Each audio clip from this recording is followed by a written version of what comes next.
우리 믿음의 가치에 대해서 생각해 볼 때 과연 우리 믿음은 어떤 상황 가운데 더 빛을 낼까? 이런 것을 생각해 보았습니다. 믿음이라는 것은 마치 빛과 같아서 특별히 더 어두운 상황 속에 있을 때 더욱 그 존재의 가치가 느껴집니다. 하나님께서 기뻐하시는 믿음이라는 것은 바랄 수 없는 상황 가운데 있을 때 믿는 그 믿음이 더욱더 능력이 있죠.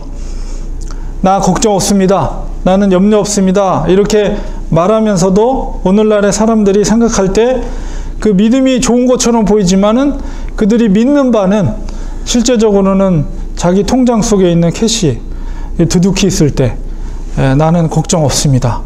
마치 믿음이 좋은 것처럼 고백되어지지만은 이렇게 형편이 좋을 때, 상황이 좋을 때 고백되어지는 그런 고백보다는 정말 하나님께서 원하시는 믿음의 모습은 아브라함과 같이 100세 얻은 아들 이삭을 하나님께 바치라고 했을 때 하나님의 약속의 언약의 말씀, 너의 자손이 하늘의 별과 같이 바다의 모래와 같이 번창할 것이다 라는 하나님의 약속의 말씀에 대해서 아브라함은 조금도 의심하지 않고 아들을 하나님 앞에 그 100세 낳은 유일한 아들을 하나님께 바치면서조차도 흔들림 없는 믿음을 보였다는 것이, 이것이 바로 진짜 믿음이에요. 그렇게 볼 때 과연 우리는 온전한 믿음을 하나님 앞에 보여드릴 수 있는 그런 시대적인 상황 속에 있는가, 그런 시대에 우리가 살고 있는가라고 할 때 그렇지 않은 것 같습니다. 왜냐하면 우리는 너무나도 풍요로운 시대 속에 우리가 살고 있어요. 우리의 믿음의 빛이 얼마나 밝은지를 확인할 수 없을 정도로 너무나도 밝은 시대 속에서 우리가 살고 있지는 않은가, 그런 생각을 갖게 됩니다. 그렇더라도 오직 믿음만이 하나님을 기쁘게 해드릴 수 있다는 확신과 믿음을, 그 말씀에 대한 확신을 가지고 우리는 어떤 상황 속, 어떤 시대 속에 있더라도 깨어있는 영성과 신실한 믿음을 지켜나가야 합니다. 오늘 다니엘을 통해서 참된 믿음의 사람이란 어떤 모습, 삶의 모습을 가져야 하는가, 이런 것을 통해서 은혜를 나누고자 합니다. 다니엘이라는 사람의 믿음의 그 모습을 통해서 시대를 초월해서 하나님께서 우리에게 요구하시는 그 믿음의 본이 무엇인가, 이런 것을 우리가 은혜를 나누고자 합니다. 이 다니엘이라는 사람의 이름은 하나님은 나의 심판자라는 의미를 가지고 있습니다. 그래서 하나님께서 나의 심판자가 되십니다, 이런 의미를 갖고 있는데, 다니엘서 전체를 우리가 이해할 때 다니엘서는 크게 이렇게 두 파트로 나눠집니다. 우리 전반부, 오늘 6장 읽었는데요, 1장에서 6장까지의 전반부와 또 7장에서 마지막 12장까지 후반부로 나눠집니다. 놀랍게도 최근 앞에 전반부에서는 궁정 이야기, 바벨론과 페르시아에서의 이 다니엘의 궁정 이야기가 기록되어 있다면, 후반부는 바로 묵시적인 내용이 담겨져 있습니다. 묵시문학, 제가 한번 계시록 설교할 때 말씀드렸는데, 묵시문학의 특징은 앞으로 되어질 시대와 되어질 일들에 대해서 상징적으로 표현된 문학 양식이 바로 묵시문학인데요, 일반적으로 이 묵시문학이라는 것은 그 현실, 그 시대, 그 묵시문학이 기록된 시대가 고통과 비애로 가득 찬 현실 속에서 하나님의 구원의 날을 대망하면서 하루하루를 살고 있는 그 유대인들이 바로 미래 소망을 가지면서 그 살고 있는 시대 속에 주로 이런 묵시문학이 발전이 됐어요. 그러니까는 이 다니엘서가 기록된 것도 이제 대략 BC 600여 년 전, 그러니까는 포로 시대죠. 포로 시대에 다니엘이 쓴 거예요. 그러니까 유대인들은 굉장히 암울한 시대 속에서 살고 있죠. 그러나 그 속에서 이 묵시문학이 나타난, 다니엘 같은 묵시문학이 나타났던 것은 바로 미래에 될 일, 하나님께서 이 고통받는 의인들을 반드시 믿음으로 지켜나갈 때 그 악인들을 심판하고 하나님 나라가 도래할 것이라는 소망을 갖고 살았고요. 역시 요한계시록을 썼을 때의 그 시대적인 배경도 역시 로마의 통치 속에 아무런 고통과 핍박 가운데 있을 때에 그들이 믿음을 지키는 믿음의 사람들을 통해서 이제 그런 묵시문학이 기록이 된 것이죠. 어쨌든 오늘은 이 전반부, 우리가 6장을 읽었죠. 이 전반부 앞서서 있었던 다니엘의 그 궁정, 바벨론과 또 이 페르시아에서 살았던 이 다니엘의 삶의 모습 속에서, 그러니까 전반부와 후반부가 전혀 다른 양식이지만 그러나 그 전체적인 메시지는 동일해요. 그 어두운 시대 속에서 살고 있는 믿음의 사람들이 어떤 삶을 살아야 될 것인가 라는 그 동일한 메시지를 담고 있습니다. 그래서 우리가 다니엘이 어떤 시대를 살고 있었는가, 그것을 먼저 이해하기 위해서는 유다가 멸망하는 과정을 먼저 살펴볼 필요가 있어요. 그래서 제가 이렇게 그림을 준비했는데요. 여러분, 그 유다가 멸망의 길을 접어들게 된 시기는, 물론 북쪽 이스라엘은 먼저 멸망을 했죠. 근데 남쪽 유다가, 이 다윗의 혈통인 유다가 멸망의 길로 접어들기 시작한 것은 요시야 왕이 죽은 다음부터예요. 그러니까 요시야 왕이 16대 왕인데, 요시야 왕에 대해서 지난번 제가 한번 설교를 한 적이 있는데, 굉장히 종교개혁을 일으킨, 전에도 없었고 후에도 없었던 그런 정말 하나님을 섬겼던, 하나님을 존중하고 하나님의 율법을 섬겼던 훌륭한 왕이 요시야 왕입니다. 요시야 왕은 바로 그 성전을 복원하는 과정 속에서 발견된 율법책을 통해서 유월절을 다시 회복하고 종교개혁을 통해서 모든 우상들을 타파하고 하나님께 정말 영광을 돌린 정말 훌륭한 왕입니다. 그런데 안타깝게도 애굽의 그 느고 왕과의 전쟁 속에서 느고 왕이 이제 아수르 연합군을 형성하기 위해서 이 유다 땅을 지나가야 되는데, 유다는 아수르를 싫어했어요. 그렇기 때문에 이 애굽이 아수르를 도와주려고 하는 그 전쟁 가운데 전쟁을 벌일 수밖에 없었죠. 그래서 그 전쟁에서 결국은 요시야가 전쟁에서 죽음을 맞이하게 됩니다. 그래서 그 다음으로 왕으로 계승한 사람이 여호아하스는 바로 요시야의 둘째 아들이에요. 첫째 아들이 아니고 둘째 아들이 왕권을 계승하지만 여호아하스는 악행하는 왕이었습니다. 하나님을 대적하는 왕이었습니다. 그가 등극한 지 3개월 만에 이 느고 왕이 아수르에 가서 전쟁을 벌여요. 누구랑? 바벨론이랑 전쟁을 벌이거든요. 그러니까 바벨론과 아수르와 에집트가 연합해서 바벨론을 전쟁을 벌이게 됩니다. 그런데 이제 거기서 역사적으로 가장 유명한 전쟁이 갈그미스 전투에서 결국 패배를 하게 됨으로 인해서 그 팔레스타인의 그 통치의 주도권이 바벨론으로 넘어가게 되는 결정적인 전투가 되죠. 그래서 거기서 패배하고 돌아오는 길에 바로 유다를 들려서 이 여호아하스를 이제 잡아버리고, 느고 왕이, 왜냐하면은 자기를 반대했기 때문에, 그래서 잡아버리고 그를 폐위시킵니다.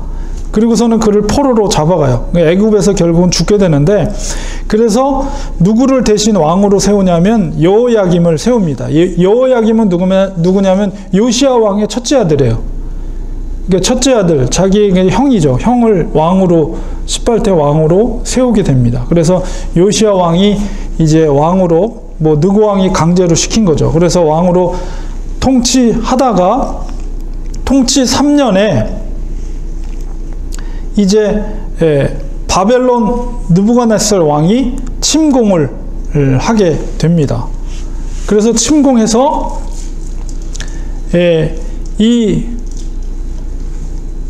거기서 이제 포로를 잡아가게 되거든요.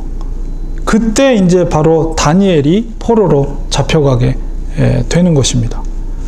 그리고 이제 결국 여호야김이 이제 죽은 다음에 그 다음에 왕이 된 사람이 여호야긴입니다. 여호야김의 아들이 여호야긴이거든요. 근데 여호야긴도 왕이 되었지만은 100일 만에 또 느부갓네살 왕이 와서, 그러니까 첫 번째도 느부갓네살 왕이 와서 다니엘과 많은 포로들을 잡아가게 되죠. 그리고 나서 여호야긴이 왕이 됐을 때도 이제 곧 느부갓네살이 다시 침공을 합니다. 그래서 거기서 많은 또 포로를 4차례에 걸쳐서 느부갓네살이 데려가거든요. 그때 이제 여호야긴 때는 아예 여호야긴 왕을 포로로 잡아가 버려요. 그래서 이제 지난번에 제가 열왕기 설교할 때도 열왕기 하 마지막 장면에 여호야긴, 그때 잡혀갔던 여호야긴이 37년 만에 이제 감옥에서 풀려나는 것으로 열왕기 하가 맞춰지게 됩니다. 이제 그 열왕기 상하를 기록한 것도 바벨론 포로에 있었던 어떤 학자가 그 포로 시대 때 역사를, 우리가 어떻게 해서 우리가 이렇게 패망하고 나라를 빼앗기고 우리가 포로로서 이렇게 바벨론에 살고 있는가에 대해서 그런 역사적, 선지적인 관점 속에서 역사를 기록한 것이 열왕기 상하라고 했는데, 그 마지막 장면에 등장하는 여호야긴, 바로 그 왕이 바로 여호야김의 아들이었던 여호야긴이 잡혀간 거예요. 그때 느부갓네살 왕에 의해서. 그 잡혀가고 대신에 강제로 누구를 또 왕으로 세우냐면 바로 시드기야인데, 시드기야가 누구냐면 요시야의 셋째 아들이에요. 요시야, 그러니까 왕의 아들들이 다 왕을 하게 된 거죠. 그러니까 요시야의 셋째 아들인 시드기야를, 그러니까는 제일 큰 형이었던 여호야김과는 나이 차이가 대략 한 15살 정도 차이가 나죠. 그래서 시드기야를 강제적으로 왕으로, 그러니까 여호야긴의 선왕의 삼촌이죠. 삼촌이지만 나이 차이는 얼마 안 나요. 한 5살 차이밖에 안 나요. 그러니까 늦게 난 거죠, 시드기야를. 그래서 시드기야가 결국 마지막 왕이 되는데, 그래서 강제적으로 왕이 됐지만 시드기야가 나중에 예레미야의 말을 듣지 않고 반바벨론 정책을 쓰죠. 그래서 이집트와 친하게 되고, 그게 결국 그래서 이제 느부갓네살이 다시 침공한 거예요. 그래서 이제 시드기야를 잡고 그 시드기야가 보는 앞에서 두 아들을 죽여버리고 왕이, 그 다음에 시드기야의 두 눈을 뽑아서 포로로 바벨론으로 잡아간 거예요. 그러니까 얼마나 비극적인 유다의 역사가 흐르고 있는 거예요. 그 과정 속에서 많은 포로들이 잡혀가거든요. 그래서 이제 두 번째 잡혀갈 때, 여호야긴 때 잡혀갈 때는 용사 10,000명을 잡혀가고, 많은 기술자 3,023명을 잡혀가고, 근데 1차, 2차, 3차, 4차에 걸쳐서 포로들이 잡혀갑니다. 그리고 나중에 이제 72년 후에 이제 고레스 왕 때 이제 3차에 걸쳐서 이제 복귀되는 과정이 이루어지게 되는데, 그건 나중에 가장 후의 일이고, 바로 여호야김 때 3년, 통치 3년 때 바로 다니엘이 바벨론으로 잡혀가게 된 거예요. 그때 나이가 보통 추측하기는 16살, 다니엘이 16살. 그러니까 가장 귀족들, 왕족들의 자제들을 그때 다 잡아가게 된 겁니다. 그러면서 이제 다니엘서가 시작이 되는 겁니다. 그래서 여러분이 다니엘서 1장을 읽으면 이제 그 이야기들이 조금 언급이 돼요. 왕에 대한 이야기. 그러면서 다니엘이 결국 이제 어렸을 때부터, 16살 때 어릴 때부터 뜻을 세우는 내용들이 담겨져 있습니다. 이런 시대적인 배경 속에서 다니엘은 그걸 알았단 말이에요. 유다가 어떻게 멸망되는 과정을. 그리고 그의 왕이 포로로 잡혀왔고, 마지막 시드기야 왕은 눈이 뽑히고 보이는 앞에서 아들이 죽음을 맞이하고, 결국은 다 나라를 빼앗기고 주권을 빼앗기고 모든 걸 뺏기는 그런 시대적인 암울한 상황 속에서 결국 그런 시대 속에서 빛을 발한 것은 무엇입니까? 바로 뜻을 정한 다니엘의 믿음이었다는 거예요. 믿음은 무너져버린 예루살렘 성전에서 시작되는 것이 아니라, 믿음은 바로 노예 상태, 믿음은 바로 노예 상태의 유대로부터 시작되는 것이라는 것이죠. 다니엘의 신분은 나라의 주권을 빼앗긴, 나라의 땅을 빼앗긴 포로의 상태였습니다. 진정한 믿음이라는 것은 바로 이러한 암울한 시대 속에서 시작된다는 것을 우리는 기억해야 됩니다. 주권을 상실하고 땅을 빼앗겼지만 그 중심에 있는 하나님을 향한 믿음은 어느 누구도 빼앗을 수가 없는 거죠. 뜻을 세웠다는 것은 바로 다니엘이 그런 믿음을 가졌다는 것이죠. 뜻을 세운 다니엘 1장 8절 9절에 보면 16살 때 어떤 뜻을 세웠느냐. 다니엘은 뜻을 정하여 왕의 음식과 그가 마시는 포도주로 자기를 더럽히지 아니하리라 하고 자기를 더럽히지 아니하도록 환관장에게 구하니 하나님이 다니엘로 하여금 환관장에게 은혜와 긍휼을 얻게 하신지라. 그러니까는 포로로 잡혀왔던 많은 귀족계 자제들을 이 느부갓네살 왕은 그들에게 좋은 음식을 주고 또 그 바벨론의 교육과 언어와 이런 것들을 가르치게 해서 뭔가 그 제국의 통일된 제국을 형성하기 위한 과정 속에서 다른 나라의 귀족들을 뭔가 등용시키기 위해서 그런 훈련들을 시킨 거죠. 그러니까 왕이 베푼 진미와 왕이 주는 음식을 그걸 거부한다는 것은 그는 굉장한 포로로 잡혀온 입장에서 대단한 아주 그 왕의 그것을 명령을 거부하는 거나 마찬가지임에도 불구하고 다니엘은 그 16살 때 뜻을 정해서 왜 뜻을 정했습니까? 그 속에는 율법에 금한 음식들이 있었던 거예요. 포도주라든가 아니면은 율법에 금한 정결치 못한 음식들이 있었기 때문에 나는 그것을 먹지 않겠다는 거예요. 채식으로 먹겠다. 그래서 이 어렸을 때 뜻을 정했다는 것은 결국 하나님의 기뻐하시는 뜻을 정한 것입니다. 그것은 곧 율법을 지키고 계명을 지키고자 하는 그 뜻을 정한 것이죠.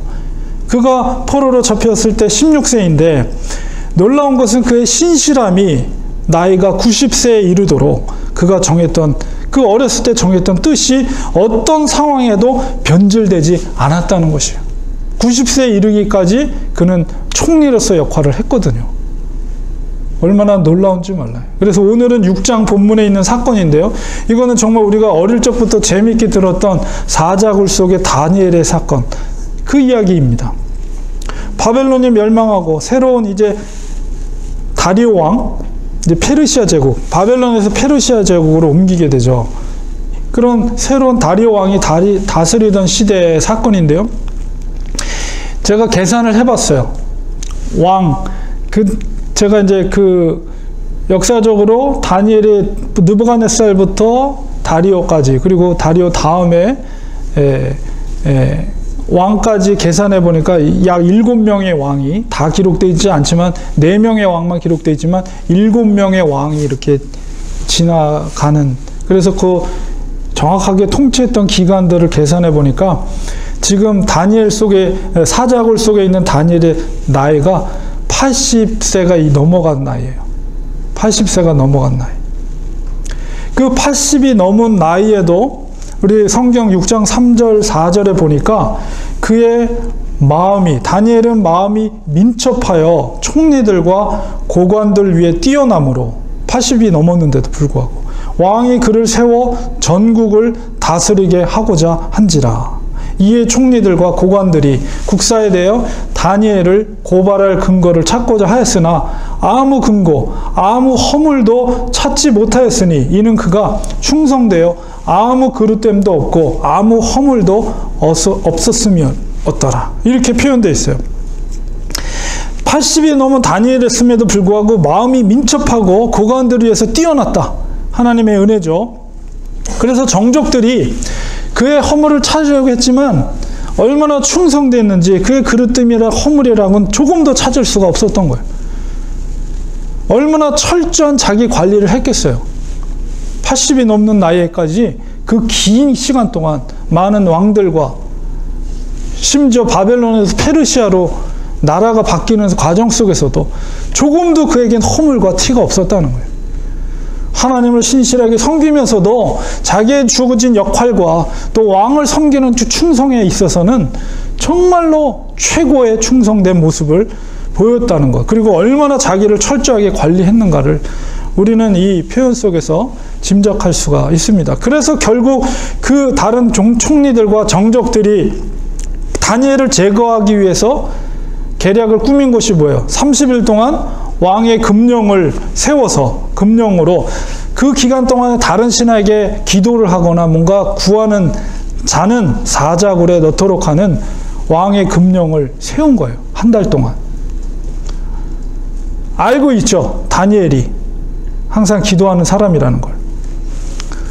다니엘이 그 의도를 몰랐을까요? 그 금령이 찍힌 그 금령을 몰랐을까요? 알고 있었어요. 자기 관리를 얼마나 철저히 하는 사람인데 그걸 몰랐겠어요?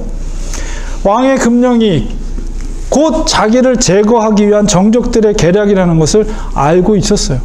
그럼에도 불구하고 그는 어떻게 행합니까? 6장 10절에 보니까 다니엘이 이 조서에 왕의 도장이 찍힌 것을 알고도 자기 집에 돌아가서는 윗방에 올라가 예루살렘으로 향한 창문을 열고, 얼마나 당당합니까? 가장 높이 사람들이 보기 좋은 높은 자리에 창문을 활짝 열어놓고 전에 하던 대로 하루 3번씩 무릎을 꿇고 기도하며 그의 하나님께 감사하였더라.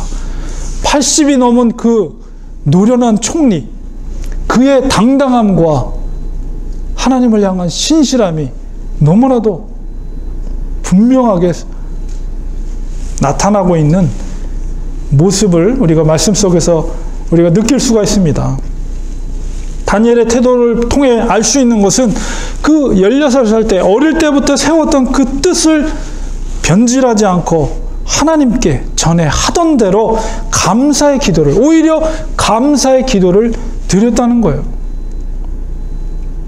비겁한 자라면 문을 꼭 잠가놓고 밑에 제일 안 보이는 지하 방에 가서 몰래 하나님 앞에 속닥이면서 기도할 수도 있었을 거예요. 그러나 그는 그렇게 하지 않았어요.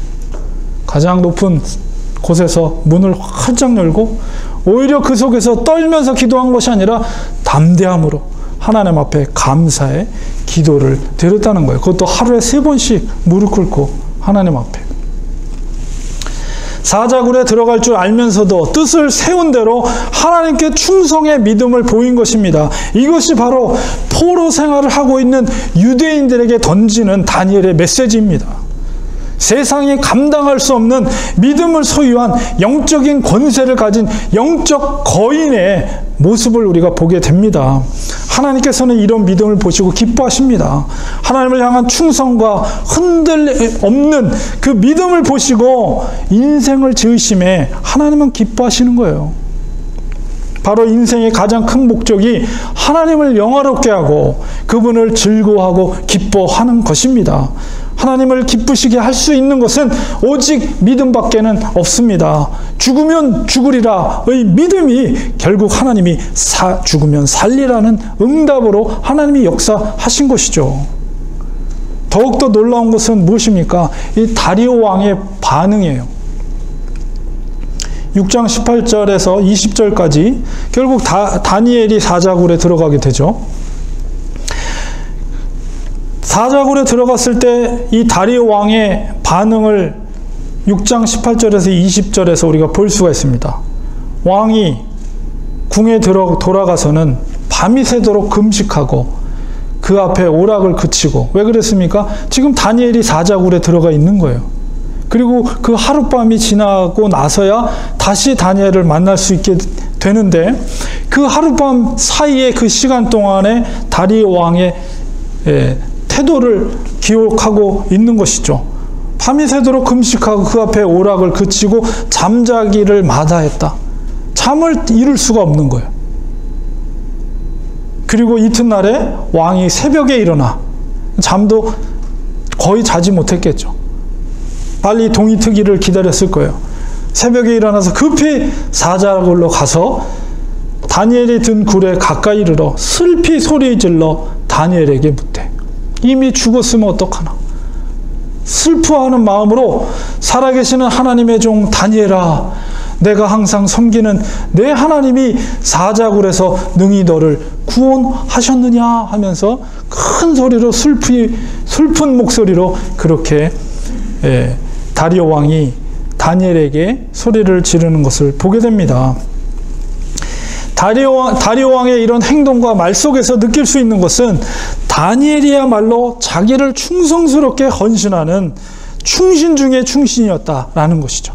더 나아가서는 80이 넘은 나이가 많은 원로의 나이, 어떤 면에서 아버지와 같은 그런 나이란 말이에요. 그렇게 되면 더 나아가서는 이 다리오 왕이 이렇게 다니엘아 이렇게 말했지만 왕이기 때문에 그렇게 말한 거지, 아마 개인적으로는 아버지와 아들과 같은 그런 마음이었을 거예요. 그렇기 때문에 이 다리오 왕이 얼마나 이 다니엘을 존중하고 존경하고 있는 그런 마음이 그 속에 담겨져 있는 것입니다. 더 나아가선 정말 아버지와 같은 어른으로 존중해 주는 마음이 그 속에 담겨져 있는 거예요.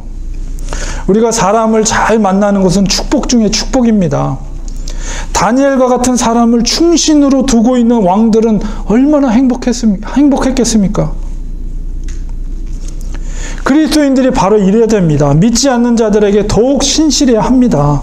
다니엘의 신실함은 먼저는 하나님을 향한 믿음에서 비롯한 것이고, 자기가 섬기는 자에게 철저히 청량함과 순전함으로 자기가 지켜야 할 것을 철저히 지키고 자기의 왕에게 충성을 다했던 것을 우리는 알 수가 있는 것이죠. 성경에는 다 기록되어 있지는 않지만 왕의 마음을 헤아려서 그의 필요를 말없이 채워주는 그런 충신 중에 충신이 없음을 우리는 짐작할 수가 있는 거예요. 결국 그의 신실함은 왕을 감동시키고 하나님의 참 하나님 되심을 인정하는 왕의 선포가 바로 오늘 본문의 말씀입니다. 다리오 왕에게서 고백되어지는 하나님은 우리 7장부터 12장까지 묵시적 그 기록의 핵심이라고 말해도 과언이 아니에요. 오늘 6장 26절, 27절에 다리오 왕의 선포. 그는 살아계시는 하나님이시요 영원히 변하지 않으실 이시며 그의 나라는 멸망하지 아니할 것이요 그의 권세는 무궁할 것이며 그는 구원도 하시며 건져내기도 하시며 하늘에서든지 땅에서든지 이적과 기사를 행하시는 이로써 다니엘을 구원하여 사자 입에서 벗어나게 하셨습니다. 이게 바로 다리오 왕의 고백이에요. 이게 바로 7장부터 12장에 있는 묵시적 기록의 메시지예요. 하나님의 나라는 멸망하지 않고 그의 권세는 무궁할 것이다. 유다를 빼앗은 나라의 왕이 그 상대방 국가의 신을, 하나님을 이렇게 존중하고 높이고 있는 것을 보게 됩니다. 결론을 맺겠습니다. 다니엘서가 기록된 목적이 무엇입니까? 그것은 여전히 보이지 않는 거대한 역사의 물줄기 속에서 그리스도인이 걸어야 할 삶의 태도가 무엇인가를, 특히 포로 생활을 하고 있는 유대인들에게 어떻게 살아야 할지를 알게 하기 위함입니다. 암울한 시대 속에서도 끝까지 믿음을 지키라는 거예요. 다니엘의 메시지는 이것입니다. 전반부의 역사적 이야기나 후반부의 이런 묵시적 이야기나 동일한 메시지를 다니엘은 우리에게 주고 있는 것입니다. 어떤 절망적인 상황 가운데라도 하나님을 향한 신실함을 잊지 말라는 것입니다. 역사의 주인은 하나님이시며 마지막 종말의 때에 고난 가운데 있는 성도들의 기도를 응답하셔서 끝내는 악인들을 심판하시고 하나님의 나라를 완성할 것이라는 메시지를 다니엘은 선포하고 있는 것입니다. 다니엘이 어릴 적 세웠던 뜻을 변질하지 않고 90세의 나이가 되도록 믿음을 지켰던 비결은 무엇이었을까요? 그것을 저는 앞서 읽었던 6장 10절에서 발견하게 됩니다. 다니엘이 이 조서에 왕의 도장이 찍힌 것을 알고도 자기 집에 돌아가서는 윗방에 올라가 예루살렘으로 향한 창문을 열고 전에 하던 대로 하루 3번씩 무릎을 꿇고 기도하며 그의 하나님께 감사하였다. 전에 하던 대로 하루 3번씩 무릎을 꿇고 기도하며 하나님께 감사하였다. 예루살렘을 향했다는 것은 하나님의 임재의 상징인 성전을 향한 것입니다. 어릴 적부터 뜻을 세운 다니엘은 늘 하루에 3번씩 무릎을 꿇고 그 예루살렘, 하나님을 향해 기도를 올렸던 것이죠. 그것은 감사의 기도예요. 오히려 암울한 시대 속에서도 불평과 불만이 아니라 눈물의 기도가 아니라 감사의 기도를 올려드렸다는 것이죠. 하루하루의 삶이 그에게는 감사의 고백. 그가 90세에 이르기까지 뜻을 변질하지 않았던 것은 바로 기도의 사람으로 하나님과 늘 하루하루마다 감사로 하나님 앞에 기도의 능력을 받아서 그 능력을 통해서 하나님이 주시는 날카로운 영성과 지혜를 유지할 수 있었을 뿐만 아니라 하루하루 최선을 다하는 능력을 공급받는 시간을 얻었다는 것이죠. 우리도 이러한 다니엘의 믿음을 본받아야 됩니다. 암울한 시대 속에서도 그는 기도의 영성을 통해 능력을 공급받았고 경건의 삶을 살았습니다. 하나님은 우리가 무릎 꿇을 때 도와주십니다. 어떤 상황 속에서도 오직 우리 구주 되시는 예수 그리스도를 바라보시기 바랍니다. 그분의 사랑과 은혜에 감사하시기 바랍니다. 다니엘에게 함께 하셨던 하나님께서 반드시 우리와 함께 하시고 우리의 삶을 주관하여 주실 것입니다. 오직 하나님만이 우리의 주가 되심을 인정하시기 바랍니다. 간절히 부르짖을 때 하나님은 찾아와 주실 것입니다.